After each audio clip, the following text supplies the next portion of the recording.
here as judges. Wala halos pinagkaiba ang gagawin natin bilang mga miyembro ng committee sa ginagawa ng isang prosecutor na nagsasagawa ng preliminary investigation. I am speaking as not as an endorser. I'm not endorsing any of the impeachment complaints.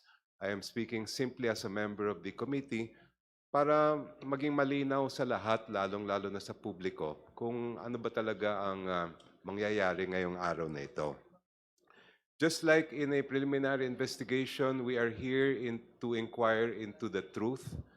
And just like a prosecutor has the power to issue a subpoena in order to determine the truth, yun din po ang ginagawa ng ating Committee on Justice. Dalawa po ang layunin natin at sana ito'y maging klaro to everyone, including the respondent. Unang-una ay kailangan maprotektahan natin ang mga opisyal sa mga reklamong walang basehan. And I'm sure every member of the committee will not hesitate if we see that there is no evidence to support a complaint.